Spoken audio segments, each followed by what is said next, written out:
Do they even allow redhead people in Saudi Arabia? Surely if you need missile defense systems to hold a race, you probably shouldn't have a race there. Do you even watch the F1? Oh my God, edit that out, please.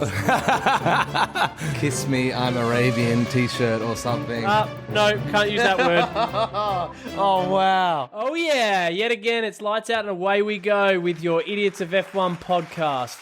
By way of a quick reminder for returning and a nod to those new, this is the world's newest, unofficial and completely unassociated F1 podcast. The pod where three everyday F1 fans, united by an amateurish and mostly uneducated love for F1, obnoxiously grab a microphone and share their insights and opinions with everyone and anyone that will listen. And with that, returning again, without a gun to their head, are your resident idiots, Digby and Ev. Hello, Ev. Hello. Our very own internet sensation. Get that gun away from me. Welcome back to the show, mate. What's new? He's the new most hated man on the internet. More divisive than Will Smith. That's right. I'm cancelled. Oh, you're cancelled. Yeah. And you didn't slap anyone. And Diggs, you've been trotting the country with shows and gigs, mate, but glad to have you with us as we go again. Are you well, mate? Mate, it's been an explosive week, I'll tell you that much. Some late nights in hotels and my house trying to keep up with the events of the weekend. So again, just so much going on. There is. But it's been. I've never been so thorough with watching my F1, but I'm really enjoying it. We've got a duty now. We've got a duty. Yeah. So let's get on with it and start by getting stuck into the weekend just gone. Let's do it. With only a week between drinks, the F1 was back on the weekend with round 2 in Saudi Arabia. I did do a quick look on Google Maps, and in terms of trying to place where in the world this is, it's about a 14-hour drive southwest from round 1's Bahrain. Interestingly, that's actually only 6 hours in an F1 car traveling at an average speed of 250 kilometers per hour, which is quite purposeful in me bringing up that for my next point. That should be the race, by the way. Like a cannonball rally. That's what I want. Yeah. Well, I could tell you geographically, it is by the water. I did see that. Yeah. It's on the water. Is that the Mediterranean that it's on? I don't know. Oh, is that what that is? Edit that out, please. The Mediterranean. It's next to Italy, Digby. There was a point of me bringing up how quick it would take for an F1 car to get there, and that 250 kilometers per hour thing is because Saudi Arabia is noted as the F1's fastest street circuit. So it's got an average speed of 250 kilometers an hour around the entire track. And so there was a lot of anticipation for this race, a lot of need for speed, I guess, you could say. And in last week's pod and throughout the F1 circles and media, there's been a lot of discussion around how this race would play out. Whilst clearly there's a lot of excitement about the opportunity of this season with the new cars, the new team makeups, the drivers, and we've spoken a bit about that in the last couple of weeks.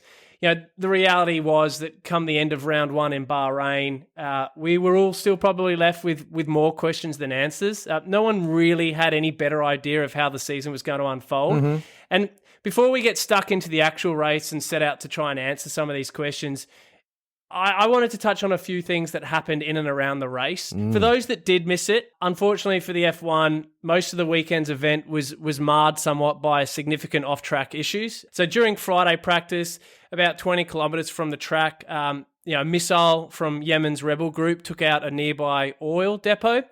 And whilst there was an initial pause to the proceedings between practice sessions, post-events on Friday evening saw the drivers and team principals engaged for a number of hours, well and truly into the early hours of Saturday morning, discussing and debating whether or not the race should go ahead in fear of safety and mostly in concern of welfare for all those that are involved in and around the track over the weekend. Despite concerns and the many hours of discussion and negotiation where it looked as if the drivers were wanting to boycott the race. I'm not sure if that's definitively factual, but it's certainly been a lot of opinion around it. The go-ahead was confirmed at a press conference at 3 a.m. local Saudi time on the basis that country officials and ambassadors had all but guaranteed safety and assurance from any further attacks. It was suggested, I'm not going to verbatim this, but it was suggested that this happens quite regularly in Saudi Arabia, that only commercial facilities are attacked, they won't attack the race, and they have drone and missile defense systems set up in that area. So I feel much safer already. Surely if you need missile defense systems to hold a race, you probably shouldn't have a race there. I'd love to get your guys' take on this. Well, they talked about it. I think it was was it Jensen Button who was talking about it the week earlier? It's like, 81 people have just been beheaded last week in Saudi Arabia, and we seem to be going ahead with this. Yet Russia's all cancelled, and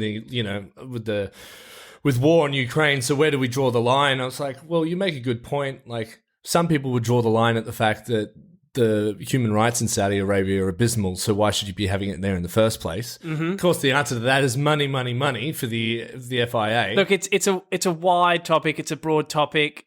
Clearly, something that we're never going to have any influence over. But the likes of Lewis Hamilton had come out after the race and said, I just want to get home. I just want to get out of here. And there's been a fair amount of chatter from the driving group alluding to the fact that we're not going to talk about it while we're here at the race, but we're gonna revisit in the future. Yeah. Ev, you made a really important point that you would bank the bank to some extent on the fact that the race and the fixture will exist in the future. Why is F1 choosing? Well, they're not really choosing. The countries are coming forward. Correct me if I'm wrong, and saying, "Come here, we want to host an F1."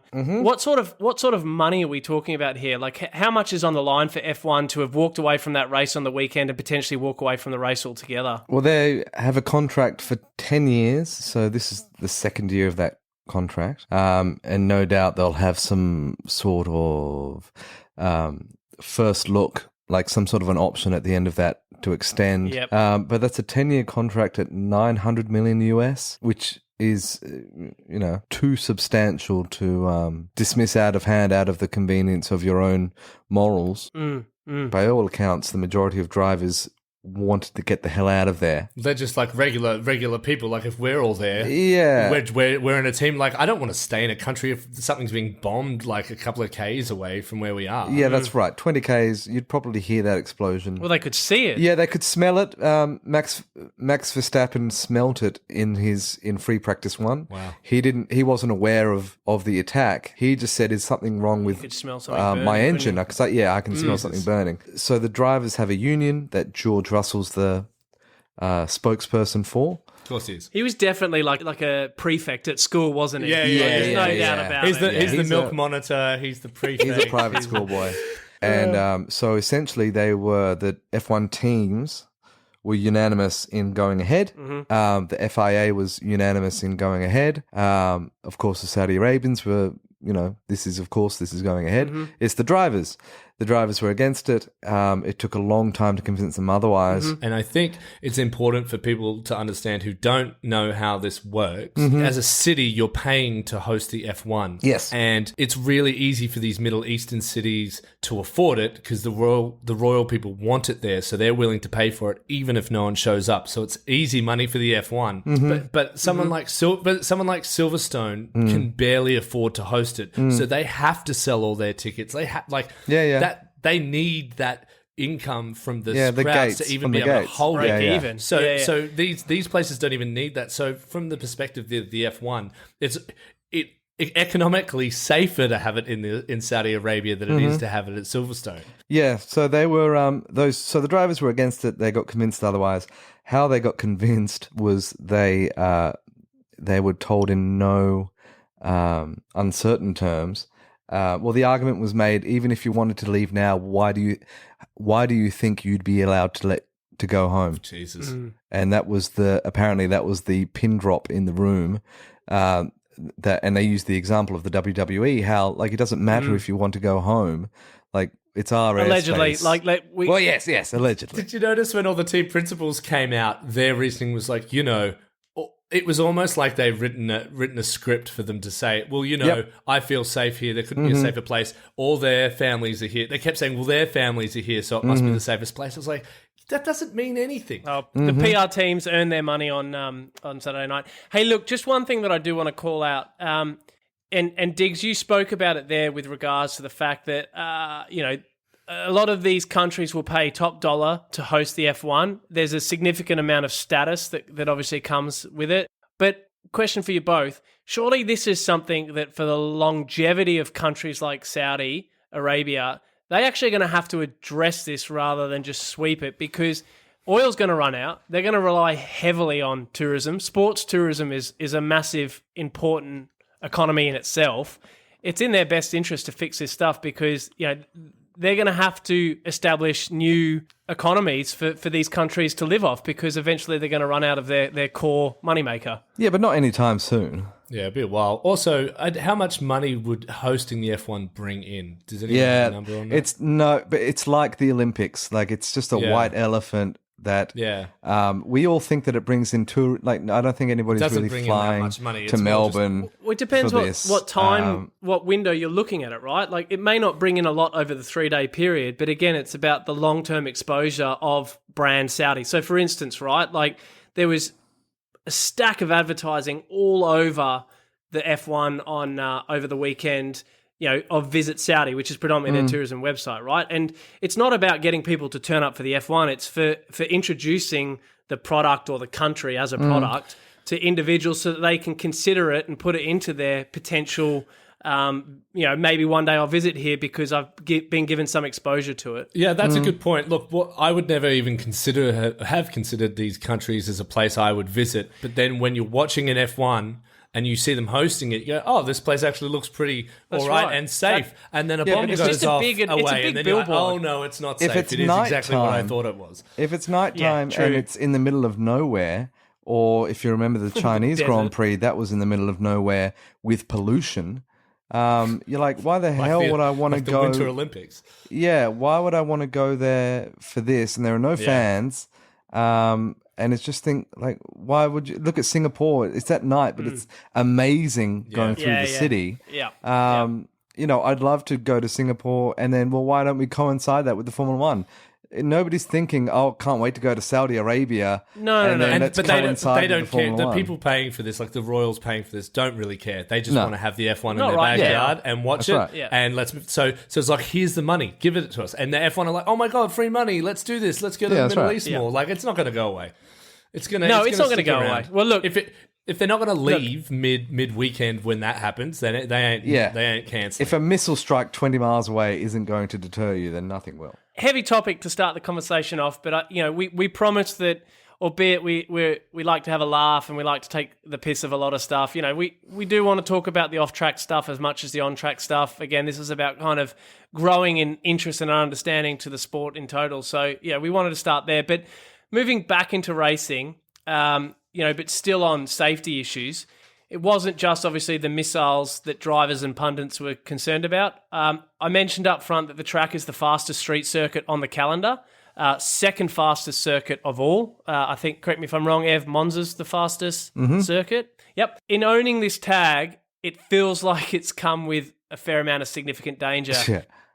They've made a lot of improvements in terms of visibility. Why visibility was bad was because the barriers were so close to the apex, you couldn't see through the corner. So if, let's say, somebody slowed down, like we saw Ricardo and Alonso, they just slowed to a crawl because their cars were dying. If that's behind a blind corner and you're doing that, I think you said the average was 250. The cars get over 300, like... If you're doing that, you can't react. We can't. So it's that's what's dangerous about it. Okay. So they improved that. To your other point, yes, they are moving. The track's moving to a new area. I think next year. Oh, okay. Or maybe the year after. But I thought it was next year. So yes, this track was put in place as a temporary. A placeholder. Okay. Which is kind of like insane that you would spend that much money on a placeholder track, but there you go. You can't deny the great racing that we saw on the track, but when you saw what happened with Schumacher's crash, So do you want to just explain that, Digz? Give people a bit of context that basically, haven't seen the footage. What you saw, he came around and he hit the what are the curbs? The curve. He hits the lumpy curve. So professional. Ev's shaking his head just in such disappointment. What's it called? How are we fucking doing a Formula One it's podcast? It's not just called the curve. What's it actually? What's the actual name? The curve. Okay. Well, anyway, hit the curb on one of the on one of the corners, and he lost grip and he careened straight into the wall. He hit the lumpy bit a little too fast. Hold on. But hit a wall at 270 kilometers an hour. Yeah. Right. Yeah. So not only is this an incredibly fast course, one mistake can have grave consequences because it's a street track and because there's no room to slide off the track. You're sliding into the wall. So that part of the track you down. Wasn't designed to take a hit, unfortunately. They have Tech Pro barriers, which are plastic. It's like the modern version of using tires as a barrier.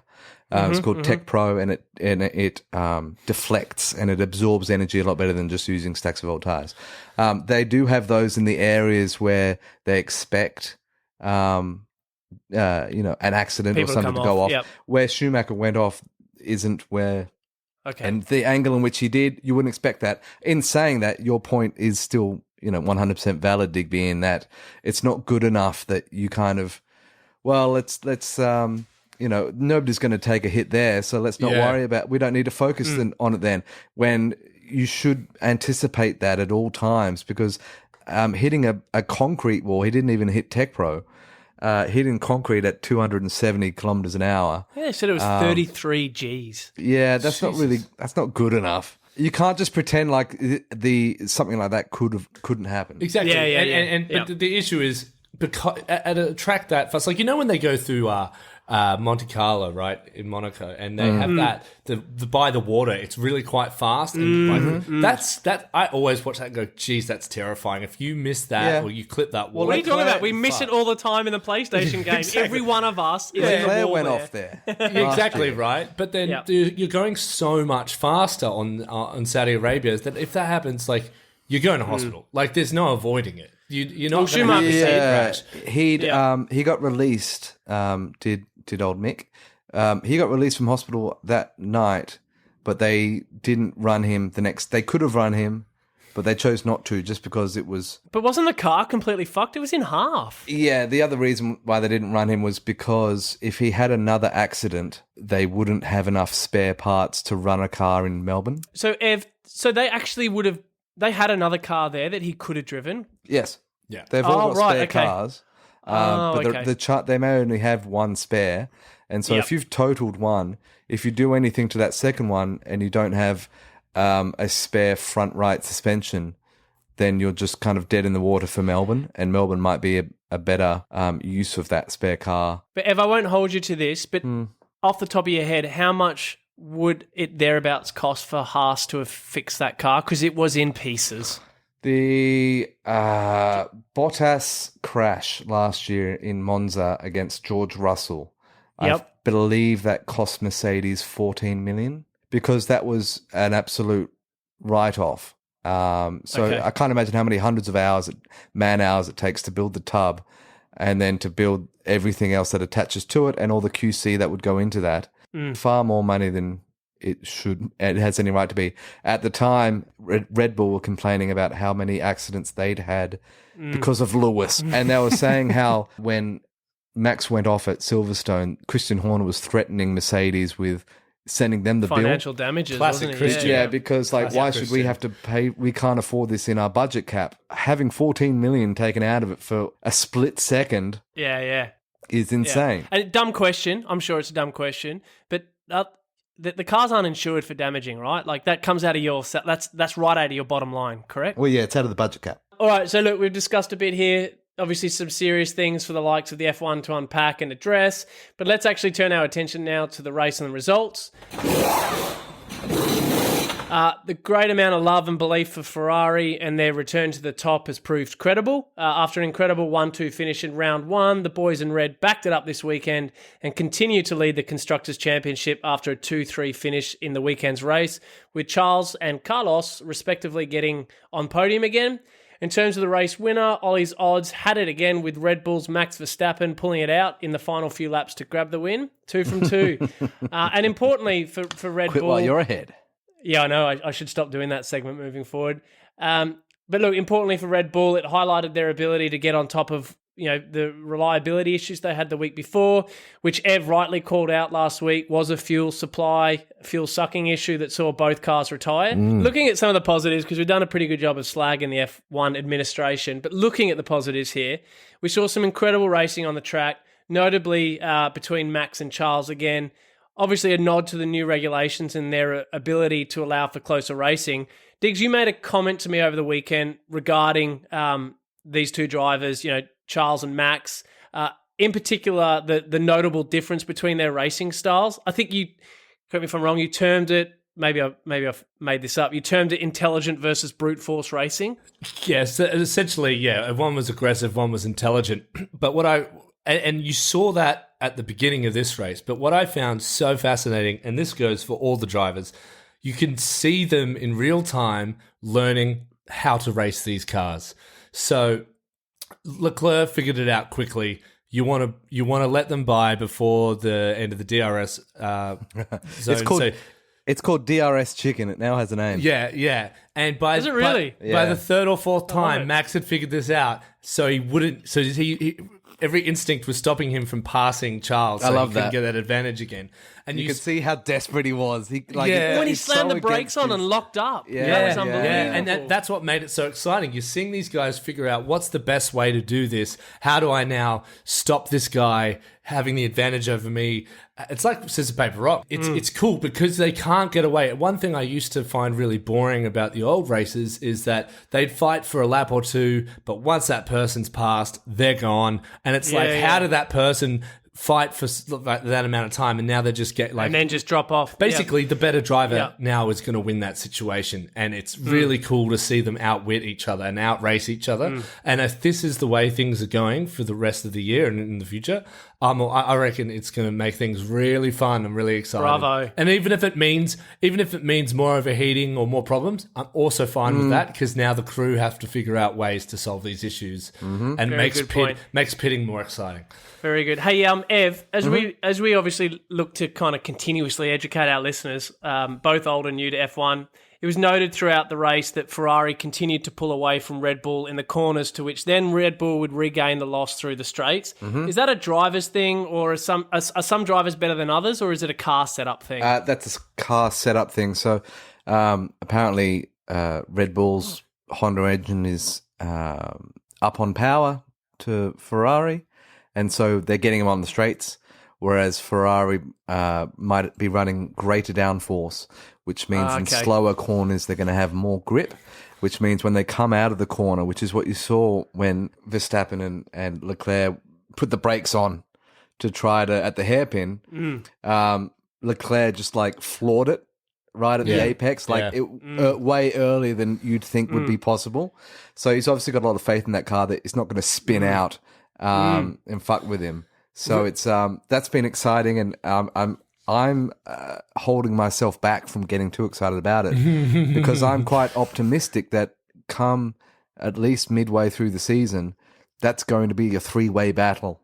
With Lewis injecting himself into that. Exactly. And then it'll be really fascinating to see who can take off the most amount of points from the other team with those second drivers. Yeah. So big tick so far. We spoke in the last pod that this is not a pass or fail test that would reveal itself in a couple of weeks. We thought we'd need the season. However, the trajectory of these new changes and the racing that it's allowing is so far a very good thing.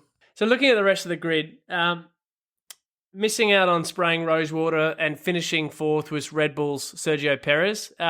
Poor Sergio. Poor I was just about to say, you got to feel for him, right?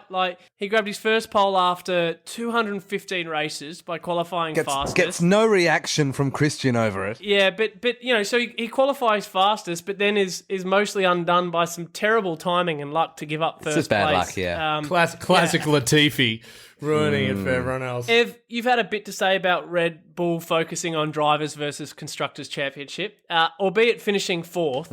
For me, it seems like there's good signs for Red Bull duo and their pursuit of a constructors, or is there still such a difference between he and Max that the reality of being able to compete for constructors is... I can't remember, who was I talking about last week about how in Formula One, bad luck is like a virus and it follows you around and it ends careers. That second seat has been nothing but bad luck, despite the best attempts of now, including Daniel Ricciardo, 4 drivers. And you can see why if you get such a kind of passive reaction from the garage, that the wrong kid came first. Yeah. Like the wrong son succeeded. Yeah. And there's so much pressure on that seat. You see how look how well Gasly is driving for AlphaTauri. Like that, I love that for him, and I love watching that team because they remember when they were Toro Rosso and no one cared about them. He is basically turned that team into a supportable team. You want to see Gasly do well. He's up in that top 6 pretty consistently. What have you got now? You've got 3 ex-Red Bull second seat drivers on the track. You got Albon, Ricciardo, and Gasly, don't you? Yep. Have I missed anyone? Gasly doing the best of the 3 by miles. So looking at the rest of the grid, you had George Russell finishing in 5th. Lewis had his worst F1 for some time, where he finished in the very unfamiliar territory of 10th. Obviously, Mercedes is struggling. You guys called that out in the last pod. There's obviously a huge amount of water to pass under that bridge, and it does sound like if they can address the porpoising, then maybe we will have a 3-horse race for the championship. But one of the bigger talking points on the weekend was obviously Lewis not making it to Q2, so he bowed out in Q1. And the fact that he finished so far behind George, we were talking before about the differences between first and second drivers. Carlos and Charles are very close. Obviously, Verstappen and Perez, there's a bit of distance. Why such a big difference between Lewis and George on the weekend? What is going on? If the cars are predominantly the same, what's happening there? What they have to do, how they fix the porpoising in the short term, is that they raise the ride height, and then that makes the car go slower. So that's what they're doing for the race. Whereas in qualifying, they're still trying to run as low as possible.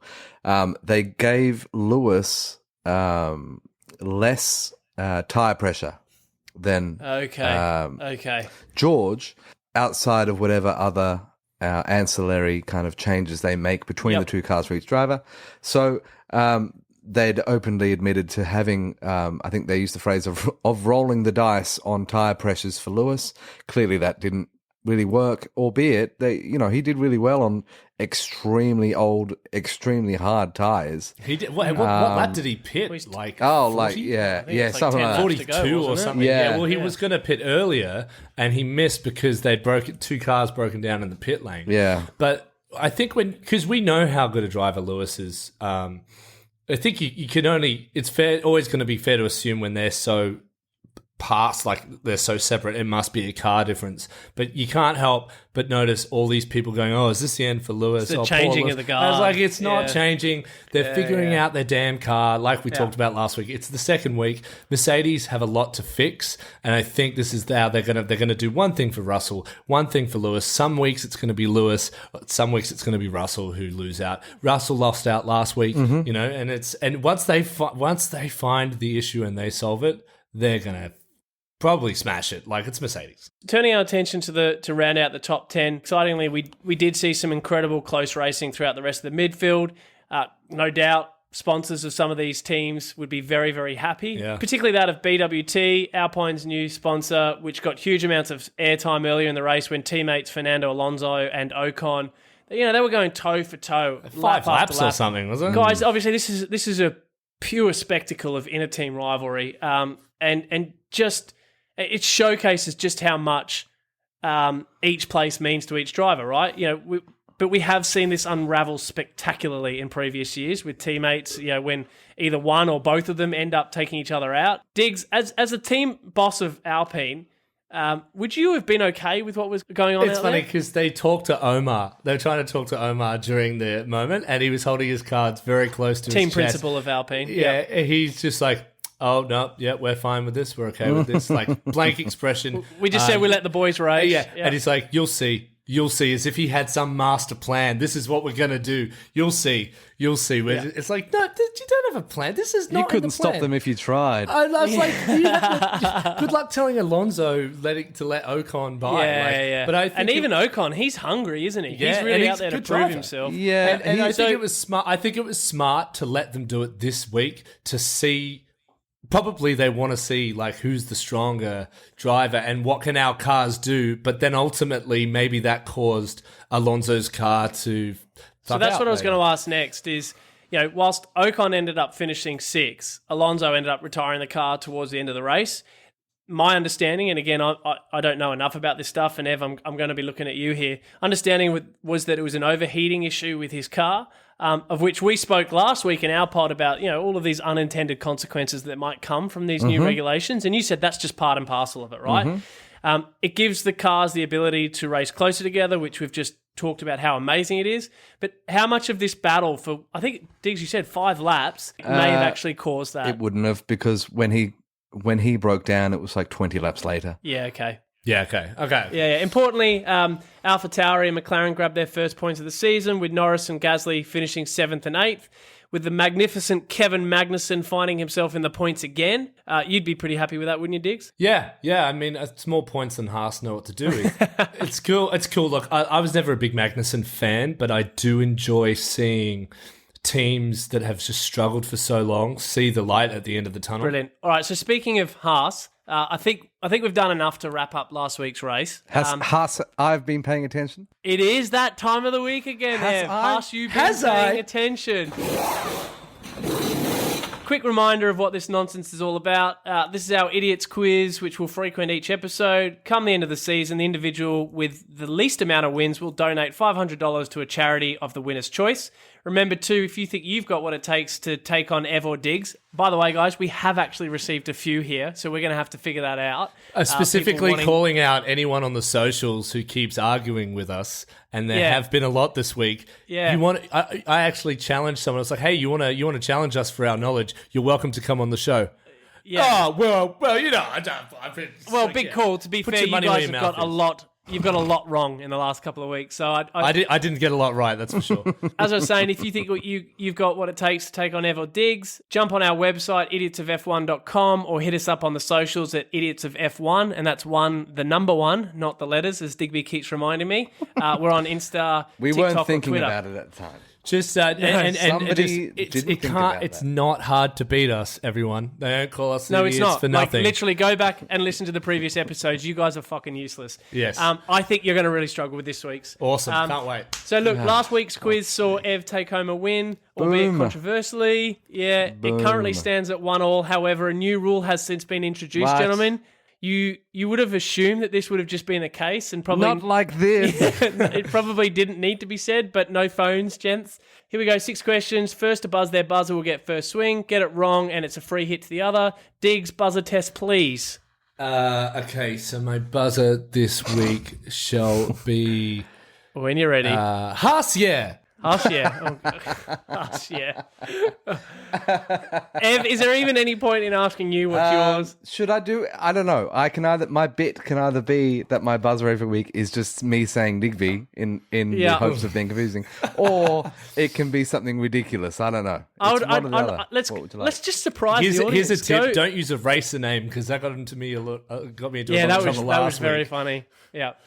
Just give us whatever feels right for you, Ev. Okay. So, are you gonna test it? Do you want me to? Do you want to be surprised? Do it. I'm looking at your face. I'm looking at your face. You've got a cheeky grin. We'll know. No, fuck it. All right. We'll leave it. You don't need to test your buzzer. You're confident that it's worked. Okay. Ding, ding, ding. Here we go. Music maestro. Question 1. We've seen a lot of yellow flags at Saudi Arabia in the 2 races held there. What is the difference between a single waved and a double waved 900 million yellow over flag? 10 years.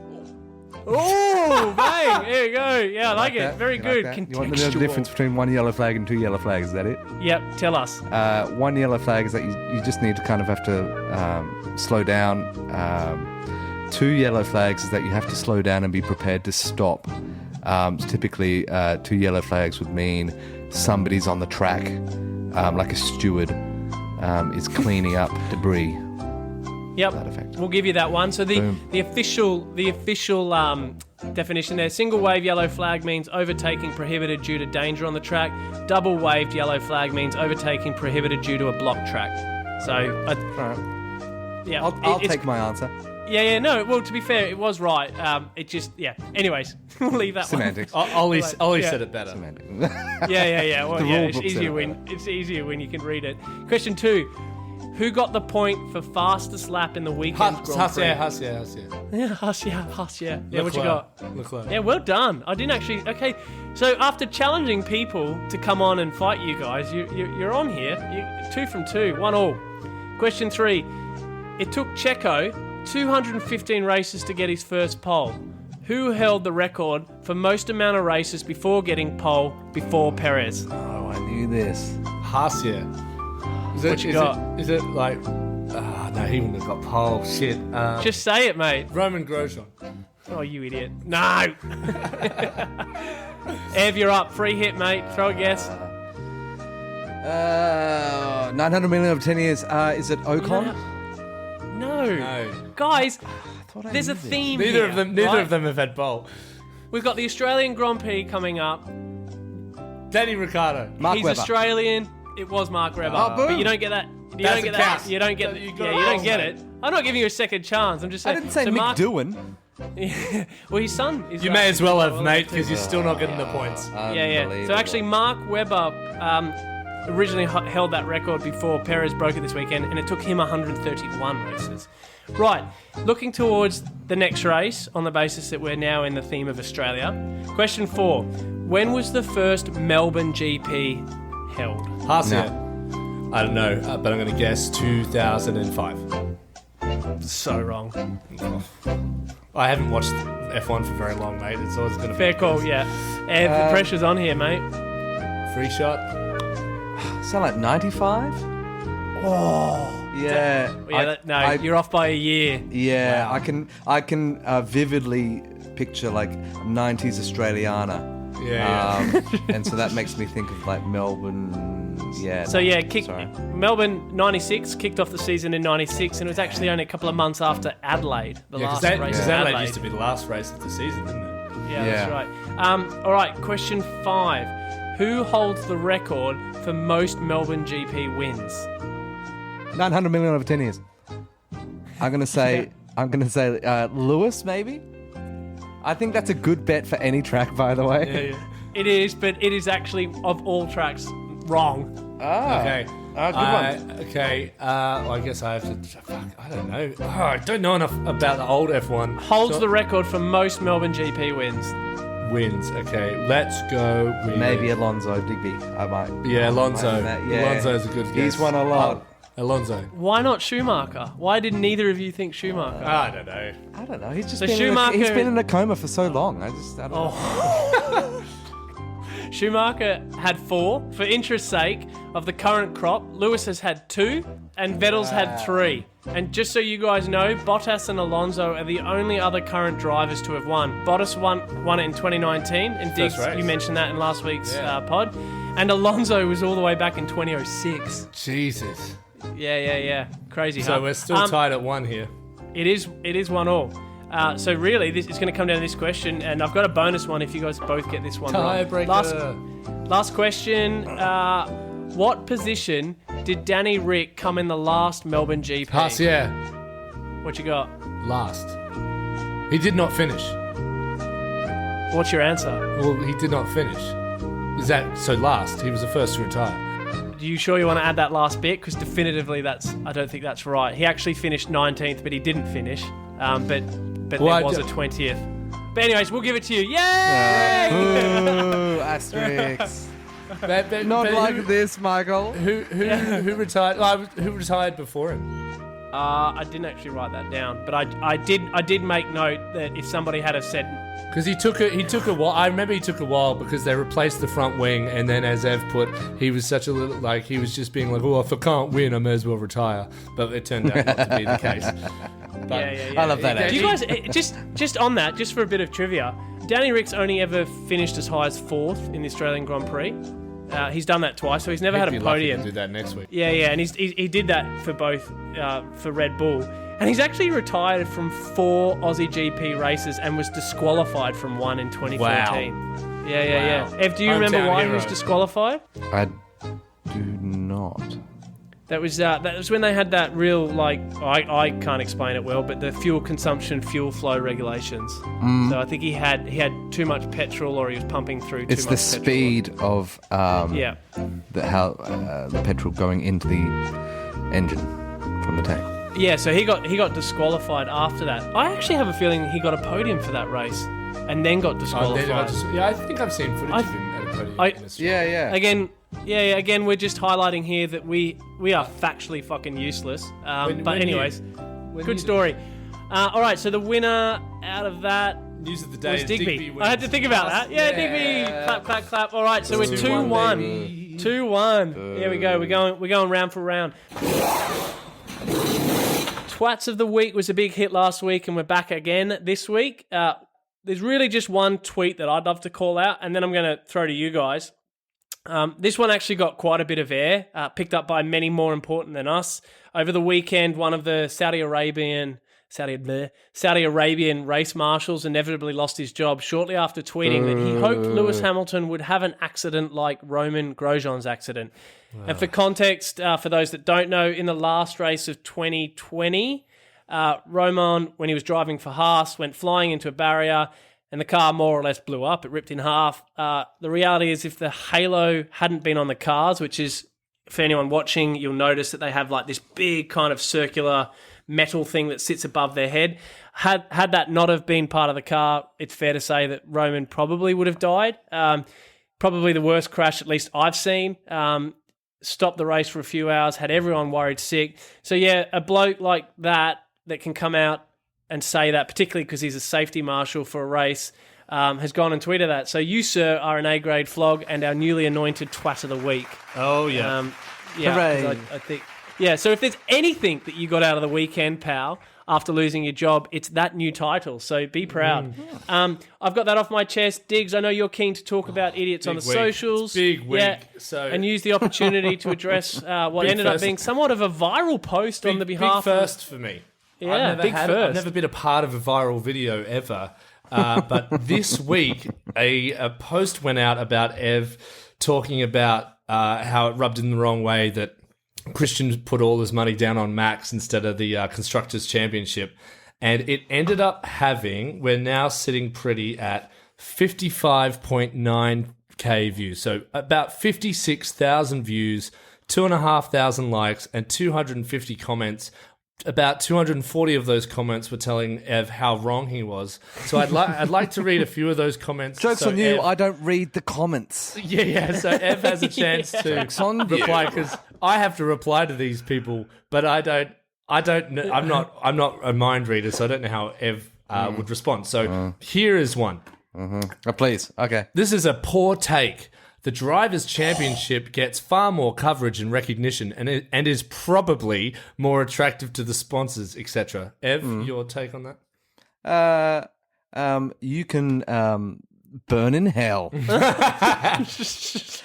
You're not wrong. The sponsors would prefer the Drivers' Championship. That is where all the glamour is. And Christian went as far as to say so. I don't know if I don't need to defend myself. I don't give a shit what you think. But it's I've got the microphone, so you will listen to every go and start your own podcast then, you dickheads, if you think you're so, you know. Oh, well, on that, a legend of the week was the guy who responded to someone who just simply put L take, bro. That means bad take, like that's a loss. Yeah, you had to explain that to me. This random dude just goes, "Well, start your own fucking podcast, dude, and we'll all listen to you, won't we?" I was like, so we've had twat of the week, and that bloke is tweet of the week. Yeah, what a legend. But essentially, my hero. Get him on the show. I think, like Ev said, like they've made very good points, but unfortunately, most of the people took it as stop hating Max, even though that has nothing to do with what Ev said. And a lot of people called us idiots of the week. Like, we are, in fact, idiots of F1. Do you even watch the F1? On brand. The only point I'd make is that if this goes for anybody, like if it were the other way around and it were Toto saying that, oh, we're going to bin off the constructors to focus on Lewis. Like, I'd say, I'd call that's a foul. I don't like that. Well, actually, Evan, most people are going to remember the Drivers' Championship. No one remembers the Constructors' Championship. And like, I don't appreciate that this is meant to be a team sport until the going gets tough, and all of a sudden it's not a team sport, and we're going to screw over the engineers or people who have their livelihoods wrapped up in this. Okay, on that the team looked incredibly ecstatic when Max won the Drivers' Championship, did they not? Sure. Like, they weren't going... His side of the garage would, but even Christian came out on the weekend and said, the right side of the garage hasn't had as much celebrating as the left side of the garage. Okay. Like it was a real like us versus them type of language being thrown around. It's a bit Christian, weird. what a leader Yeah. Christian is, leader of men. Yeah. Hey, you got any more comments? You got anything else there to throw out, Ev? Or I have one comment that I can remember off the top of my head. This came up a couple of times and it made me laugh a lot. Red Bull don't actually make cars, so there's no point in them winning the Constructors' Championship. That was brilliant. I was like, oh my God, you can't be that. no, can't use that word. You can't be that ignorant and Yeah. naive. It's like, I love the internet. I have thoroughly enjoyed all these negative comments because it means we're getting somewhere, guys. We're getting it's all somewhere. yours. Thanks, Brilliant. Thanks to everyone who has followed us on socials and tweeted us and replied to our videos. Please keep watching and please keep sharing. Please do. It's our most It effective way for motivates people us. to get on our podcast. It's the only way we actually get to talk to our audience. So It does it's mean a lot to fantastic. us, yeah. So please send us messages and send us those comments. That's great. Yeah, wonderful. All right. Let's talk Melbourne GP. So looking forward, we now set our eyes on round 3, which is actually next week, end of next week, 8th to 10th of April, which will excitingly see the return of the GP to Australia for the first time since COVID came knocking. So it's been a while, but it's always an amazing spectacle, boys, and usually such an incredible way to start the F1 calendar. Are we actually going to see that return to being the number one fixture on the calendar? Do either of you guys know? Was it moved because of COVID? Is that what's... Well, initially they were unsure whether Melbourne would go ahead when they were organising the calendar, so they pushed it back just in case, I think. And now, that's right. as Ev said, it's probably screwed Australia over because the likelihood of them getting that opening race back is very low. And I've noticed, actually, because we've noticed that, like, since I've been watching, Australia's been the first one and everyone gets excited. And I always just assumed they were getting excited because it was the opening race. But after watching these last 2 weeks and seeing just the commentators light up talking about finally going to Melbourne, it's clearly a track that they really look forward to. And I think it's a shame that it doesn't open the year. However, on the lighter side of all this and the positives, isn't it great that they'll fix some of the issues in the cars and we might actually have a more exciting race because of it? Yeah, so all the the majority of the teams are based in England, in one council area actually. Milton Keynes. Yeah, which is, if you imagine what the British office looked like, that's actually what Milton Keynes looks like. Slough. Yeah. It's not pretty. So they adored coming to Melbourne because it was always sunny and A beautiful time of year, beautiful time of year.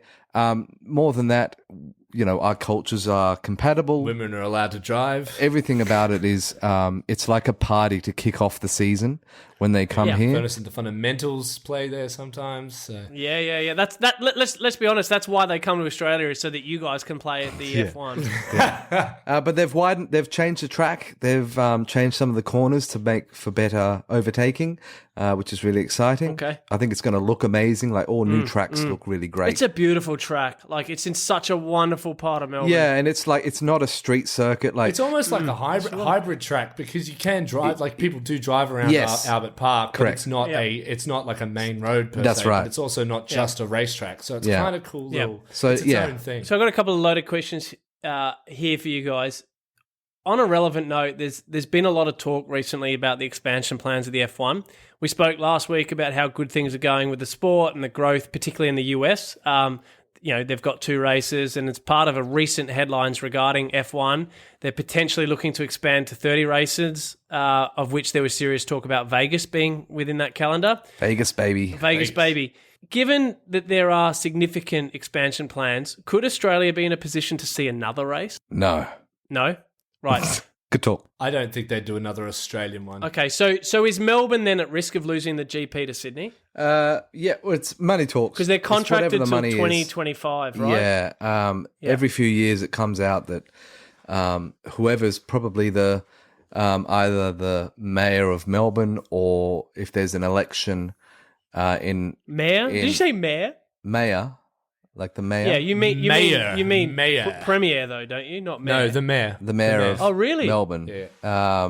Because of how much it costs. If it costs The last time I heard it was 20 million, and that's only ever going to be going up. So I think it's good for Melbourne to keep it. I think of course. Everyone loves to talk about a Sydney street. I think track, it'd be but crap. Logistically, that won't work. Well, so out at Homebush or something. Yeah, they put it out at Homebush, and no one wants to go to Homebush because to watch the first thing everybody, I'd rather go to Melbourne. Yeah, the first thing you think of is, wow, they're going to race over the Harbour Bridge, and then I go, no, they're not doing that. Yeah. Like, oh, You'd have to shut down the city streets for 2 weeks, including the bridge. So you'd have to have like a week holiday in Sydney. I want to loop the loop. You want to loop the loop, yeah. I want tunnel. something, stupid. Through the tunnel, around Military Road and back over the bridge. Over the ceiling of the tunnel upside down. Because they keep telling me that there's enough aerodynamics that it can suck it to the ground upside down. Mythbusters busted that myth. I think they busted that myth. Well, if anyone would do that, it would be Red ass. Bull. They love their videos and their content. That would be great content. You could see that. All right, so we touched on Danny Rick's fortunes in Australia in the quiz. He's had a terrible start to the season. We know McLaren has a lot of work to do with their cars. Can we expect anything from the hometown hero next week? I think we'll expect more of the same, which is disappointment. A lot of potential that he's not living up to. I think there's going to be a lot more pressure on him again being back in Australia. And the last time he was here, he had a lot of pressure and he stuffed up. He's had a terrible run in Australia. Yeah, I mean, McLaren probably... Is this his last year in Formula One? Look, there's more pressure on him now than ever to perform, but also McLaren haven't fixed all their problems yet, which they probably won't by Australia. So look, he might get a mid place like 12th or 11th. Like I'd be happy with that, but I'm not expecting him to suddenly come out of nowhere and get an 8th or something. All right, last week I jumped into Ollie's odds for the race without first asking Ev to unpack his thoughts. Unbelievable. So before I make my predictions, Ev, it's probably fair to say that not much has changed in race pecking order. Mercedes-powered cars are obviously still struggling. Ferrari and Red Bull cars look good, with the exception of Tsunoda. Who's this track traditionally suited better for? And based on what we've seen so far, who might this track suit now? Or it doesn't change?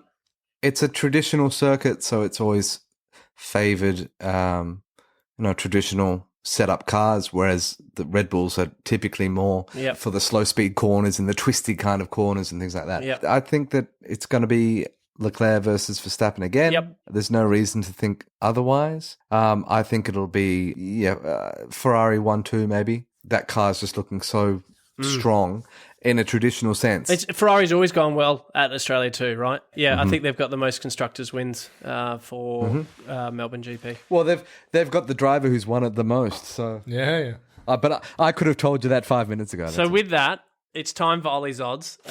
Again, for those following previous weeks, pressure's on. You'll be excited in knowing that I've picked the last week's race winner again. That's 2 in a row. But the top 10 was a bit of a mess again. Actually, in reviewing the rest of my tips, I think I ended up with 2 out of 10.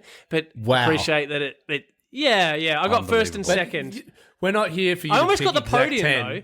Yeah, but I almost got the you're podium. here for the podium. You're here for the podium. You're here for number one is what we want. So looking at Melbourne, I'm just going to give you my top 3 now, but keep an eye on the socials for the top 10 predictions. So I'm kind of with Ev here first. I think you're going to see Charles back in first spot. Ferrari loves Australia, and their car looks equally rapid and good on corners. Second, I've got to go with Max. But I'm going to shout out here that for me, Max is either going to finish in the top 3 or he's going to DNF it. Yeah. And third, I'm going rogue here, boys. I'm actually calling on Alonso here. I think Alonso is going to come in for Alpine. Yeah. That is rogue. Not Ocon, Yep. but Alonso. Yeah. Or Perez. No, not on Ocon and not on Perez. I think Alonso, he's a previous winner at the Aussie GP, albeit 16 years ago. He's got form. He's got form. He's 16 years He's got ago. experience on his side. He could be the Kelly Slater of the F1. Who knows? You never know. So that's Ollie's Oz for Melbourne. It's a bit earlier than usual. We don't know how the next week is going to unfold, but there's my tip for your top 3. Right, again, last but not least for today, our very own quickfire round. What's Verstappen in? Oh, yeah. How can they say that we're not Max fans when we have a whole segment dedicated to Because they don't listen to the podcast. They listen to the segment that I purposely just hear what they wanna hear. pick out for clickbait.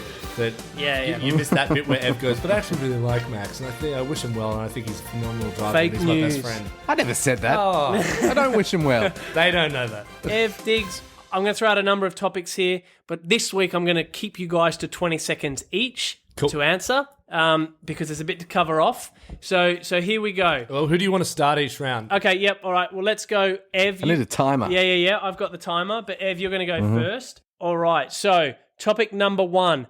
Max versus Charles. Who's the better driver? You're on the clock here, pal. And that's 10 seconds. You're going to wait till the 19th second and just say a name, aren't you? I was hoping you'd give a rationale here. 17, 18, 19. Charles. Please. Oh. Okay. There you go. So I'm Brilliant. going to Unbelievable enjoy insight listening there, to ladies that and gentlemen. I'm There you go. going to agree with that and say Charles, from what I've seen in the last 2 weeks, Charles is the smarter driver. Maybe he's not the better driver. He's definitely the smarter driver. He reads Max like a book, and I think it was unfortunate that he lost to him. But I think, better driver, no question. This clickbait is delicious. You've just upset a lot of people on Twitter. That's right. Ricardo pressure gauge. 2 seasons left on contract. Is he at risk? Yes. I only needed 1 second for that. Yeah, but tell us why. Oh, he has disappointed ever since leaving Red Bull. He had a crap car at Renault and it just kind of never worked out for him. He's had a good car last year and he didn't really do anything with it. So, I think that he's losing his mojo and F1 is losing its mojo for him. Ooh. I think if he wasn't such a fun personality, he probably wouldn't be much of a popular driver, simply because he promises so much and delivers so little. I've only been watching the sport for a handful of years, and not once have I seen that potential come to fruition. Yes, he won Monza, and that was really, really exciting. So he's clearly got the talent, but I think he really needs to have a very good car, and Lando's making it clear that he's the superior driver. Danny, your time is up, my friend. Yeah, I mean, do you need to be all of those drivers, right, are very good drivers, but most of them, the majority, need to have an exceptional car to win. Whereas Lewis has proven he can win with a shit car. Max has proven he can challenge with a shit car. Like Leclerc has proven last year that he can do quite well. Like he can hit above his weight with an average car compared to Mercedes or what have you. Next topic. Is the growth agenda too much? 30 races. Seriously? It isn't too much. They'll do this like arena football in America. Yeah, There'll be Wednesday night Formula One. There'll be Saturday Formula One. But this is a sport all the way around the world. Cash is, but if somebody's going to pay me $1 billion, then you bet your ass we're going to. Yeah, okay. We're going to be racing every week. 20 seconds is up, mate. 20 seconds, not Go 30. Digz. So I think you're either in danger of an unsustainable season or overexposure of the sport. People get sick of that. And I also don't want to see the really good classic tracks being replaced by newer tracks over in the US, because the US are finally catching up with the rest of the world.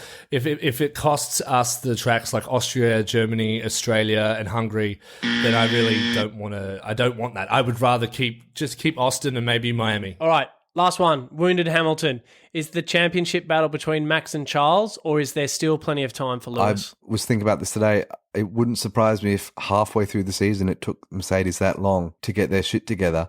But if they did, they would probably dominate just because of the potential that's in that car.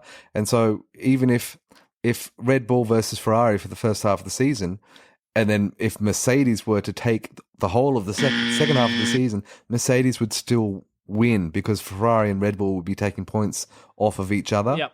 All right. Well, don't anyone do the math for us, because we don't need to be statistically correct on that one. Yeah, this isn't we're not doing this podcast for math. So Lewis proved himself in the mid pack this week with an inferior car to a lot of them out there. He still showed he could compete in the mids, like no problems. Like he was passing everyone very quickly. Russell's kept himself up high. So I think once they fix that car, if they can sort out the team dynamic, he'll do fine. Checkered flag. We're done and dusted. Thanks for listening and helping us bring our passion to life. Remember, if you've had a giggle, learned something, been offended, make sure to review, share, and get in touch. We do read everything. We try and respond to everything. As with anything new, we do heavily rely on your support, and thank you for doing so to date. If you haven't already, check us out at idiotsoff1.com and on the socials, so Twitter, TikTok, Insta via Idiots of F1. Tune in for round 3, kicking off Friday week here in Australia. Be sure to join us during the race for live chat and real-time comments. It's a bit of a nicer time zone for us to be able to get stuck in. We'll see you again post-Australian GP. So until then, we are your Idiots in Racing. Bye. See you Bye. next Play the time. music, Diggy.